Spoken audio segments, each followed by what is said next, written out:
Barisan Pegawai dan Barisan Exco Puteri UMNO Malaysia, Ketua-Ketua Puteri Bahagian, Ketua Puteri Bahagian Padang Besar, especially Kak Imah. Mana dia Kak Imah? Oh, Kak Imah. Okey. Dan yang saya kasih sekalian kekanda-kekanda yang segak lagi bergaya. Sebelum saya mulakan hujah, saya ada sedikit pantun. Padang Besar Kuala Perlis, mai sini saya nak cerita. Siapa kata Johor tak boleh, negeri Johor kita yang punya. Saya Nur Syahira binti Khalid, perwakilan Pergerakan Puteri UMNO bahagian Padang Besar, mewakili Pergerakan Puteri UMNO Negeri Perlis memohon izin untuk mengambil bahagian dalam membahas usul ekonomi. Pertama sekali, izinkan saya merafakkan kesyukuran di saat kita menghadapi pelbagai kesukaran. Dengan kehadiran pandemik COVID-19, kita masih dapat melaksanakan tugas dan tanggungjawab kita bersama dalam kelangsungan mengadakan Perhimpunan Agung UMNO untuk tahun 2021. Alhamdulillah, pada 13 Mac yang lalu, parti keramat ini telah membuktikan, malah mengejutkan semua pihak dengan kemenangan besar pilihan raya negeri Johor. Siapa sangka kita mampu memenangi 40 kerusi dan secara automatiknya kita membentuk sebuah kerajaan. Kata mereka yang malu dek kekalahan, punca kemenangan UMNO ialah disebabkan peratusan turun mengundi hanya 50%. Kerana bimbang akan situasi COVID yang melanda. Namun begitu, saya yakin dan percaya walau lebih ramai turun mengundi sekalipun, pasti kemenangan berpihak kepada Barisan Nasional. Takkanlah hanya penyokong UMNO dan Barisan Nasional sahaja ini kebal COVID, tak takut COVID. Semua orang di sini takutkan COVID, musuh yang kita tidak nampak. Namun begitu, dengan kemenangan di beberapa siri pilihan raya yang lalu, Semenyih, Cameron Highland, rantau Tanjung Piai ke Kimanis hingga Melaka membawa ke Johor bukanlah untuk kita berasa tenang, untuk kita berasa hebat, untuk kita berlagak sombong. Kita perlu ingat satu lagi tugas kita, wahai jenteraku sekalian. Kejayaan yang sebenar yang kita inginkan adalah kemenangan besar untuk pilihan raya umum yang ke-15 yang bakal berlangsung tidak lama lagi. Kita buktikan kepada mereka bukan hanya menanam tebu di bibir, tapi bukan hanya menjanjikan bulan dan bintang. Perwakilan puteriku yang disayangi, rakyat sini sudah bijak menilai mana yang baik, mana yang buruk, mana yang berfungsi, mana yang hanya menabur janji manis. Sehubungan itu, tiada cara lain untuk kita peroleh sokongan daripada rakyat. Ketepikan perebutan kuasa, letakkan kepentingan rakyat sebagai tunjang utama dalam perjuangan ini. Jika kita tidak mengendahkan kepentingan rakyat, apakah beza kita dengan pihak pembangkang? Dan tidak mustahil kita juga bakal dihukum oleh rakyat pada PRU yang ke-15 nanti. Hadirin bangsa kesayanganku, usul saya yang pertama adalah kerajaan harus memandang serius tentang keperluan bagi golongan M40. M40 ya, bukan B40. M40. 2 tahun dikurung dek kerana COVID-19. Begitu juga terkurungnya ekonomi negara kita.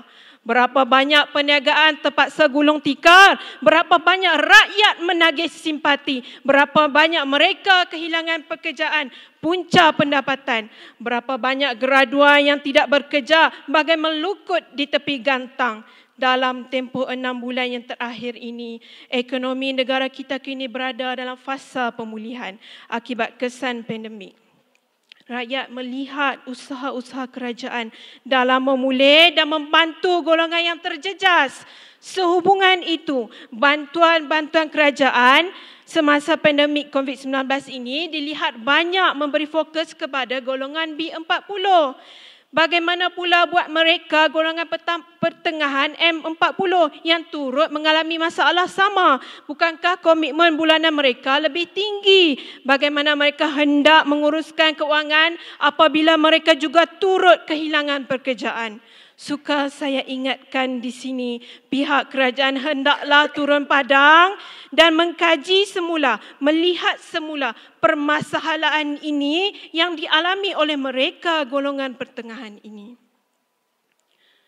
Hadirin dan hadirat yang dihormati sekalian.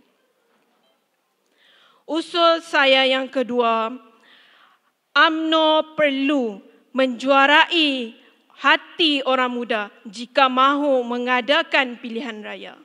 Sebagai sebuah kerajaan di bawah pimpinan Datuk Seri Ismail Sabri, sebagai Perdana Menteri yang ke-9, kita perlu menunjukkan usaha dan buah pemikiran yang baru bagi memulihkan keadaan ekonomi semasa. Namun begitu, saya memuji dan menyokong penuh dengan rancangan Malaysia ke-12 yang diumumkan oleh Yang Amat Berhormat Perdana Menteri kita menyebut soal ekonomi semasa. Saya kongsi sedikit gambaran yang ada pada diri saya sendiri. Untuk pengetahuan semua, saya merupakan graduan daripada Universiti Malaya yang bergraduasi pada tahun 2019. Namun begitu, kini sudah masuk pada tahun 2021 dan saya sendiri masih menganggur. Saya sebagai anak muda yang berusia 27 tahun hanya menyara hidup dengan berniaga di Shopee. Nasiblah ada Shopee, tuan-tuan dan puan-puan.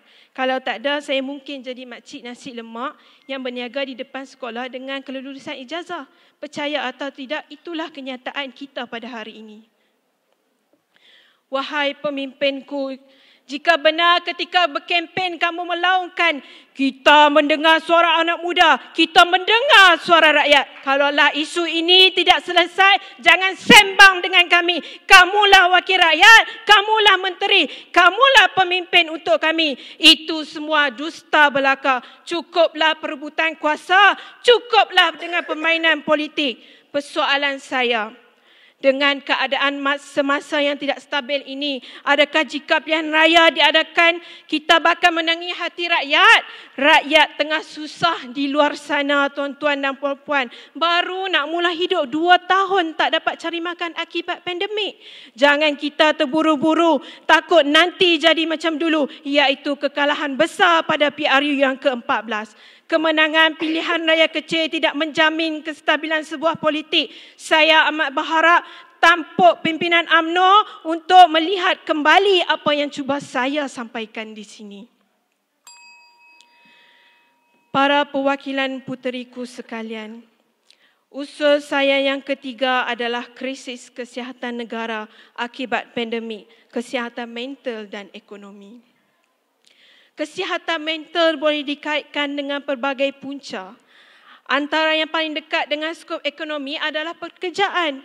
Masalah ini berkait rapat dengan penyakit mental seperti kegelisahan, kemurungan dan kehilangan kepuasan dalam kehidupan mereka.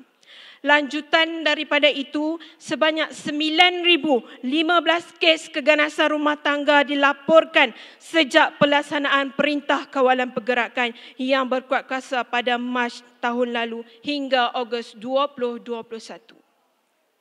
Saya membawa tajuk ini kerana tajuk ini bukanlah perkara kecil yang boleh kita pandang ringan. Saya terbayangkan keadaan trauma yang dihadapi seorang wanita yang menjadi mangsa keganasan rumah tangga. Apakah solusi kita bagi mengurangkan masalah ini? Kita tidak mahu rakyat kita dihimpit kemurungan yang mampu membawa maut. Kerajaan haruslah memandang serius dengan mempersiapkan pegawai-pegawai berkuasa dalam membanteras isu keganasan rumah tangga yang kian meningkat. Perbanyakkan kempen yang lebih memberi jalan penyelesaian buat mangsa di luar sana.